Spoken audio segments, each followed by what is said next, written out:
Sharice, I have another question actually. You're a speech specialist, right? Speech pathologist? Mhm. Yeah. What should you look out for in young children in terms of speech?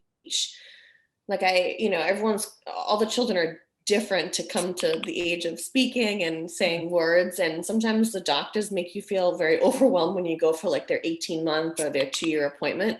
But what should you look for at home with your own children to know if there is something that's going on, and kind of like, how do you trust your gut on that? I feel like that often worries me. Can I Or like, can I can I can I piggyback on Jess there too? yeah. How do you and I don't know that this is possible, but how do you try and advise family members if you notice certain things that you think might be indicative of justification for them to seek more advice or more help, and they might have some understandable resistance to it because of not wanting to find out what might be there? Yeah. Um, Definitely trust the gut. Like if you think something is wrong, it might be, it might be something.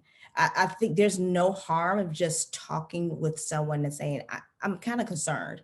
Number one thing you should watch, babies are noisy, they're chatty, they're busy and chatty. If you have someone, if you have a child that's 12 months old and or 18 months, between 12 and 18 months, and they're now moving around and get into some trouble, like that's what you're looking for. A busy baby is what you need. And I'd have to say the youngest child I've seen for just speech concern, they were 10 months old because they were silent. They didn't babble whatsoever. And the parent was getting services for physical therapy. The child wasn't crawling or wasn't rolling over or crawling, but the PT didn't understand, like, your child doesn't say anything. I've been with them twice a week.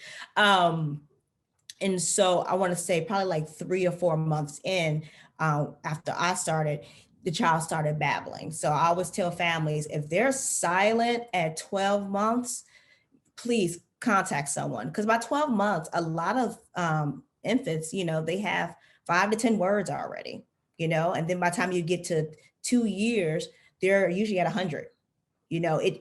It balloons. It's like 3 years is 3 to 500 words. There's so much language that happens in the first 3 years. And I always tell them, if they're silent at 1, call someone, talk to your doctor, ask them for their infant and toddler program or an early intervention program contact. I think that's the first thing I would say. I think one thing, and I've talked to families about this, well, friends of families, they've been a little skeptical of having their child labeled, and that I can understand. But I also tell families and my friends who are talking to their family members, like, there isn't a specific label a child is getting under 9, like federally, like you don't actually get a specific category aside from developmental delay. You can get developmental delay through 2nd grade. And so that isn't like a specific label. Like it doesn't say autism, it doesn't say dyslexia. It's just a developmental delay, because with some support, usually early intervention, a lot of those skills can actually be supported and they begin to flourish. So that's why we say early detection is really key. So I would definitely just say, there's no harm in at least seeing what could be, if something's there. Because also early intervention, birth to 3 programs, they're all voluntary. There's nothing you have to do. And what a lot of providers do or evaluators do, they give you resources like, oh, well, maybe you can attend your local library, because a lot of local libraries may have story time. So, a child can learn how to get social skills and learn how to sit and attend.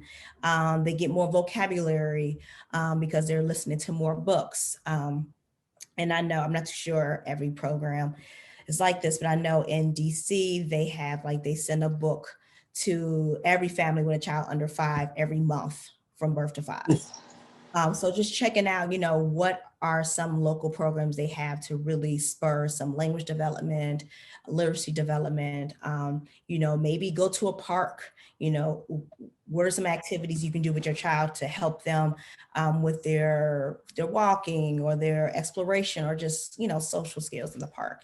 I will admit it's a little bit more limiting now with COVID, but there's still like many like online or ways you can learn how to do strategies with maybe like siblings. I've done a lot of work using siblings to be peer models, or to kind of help kind of do the monkey see, monkey do in terms of development with siblings and cousins and whatnot.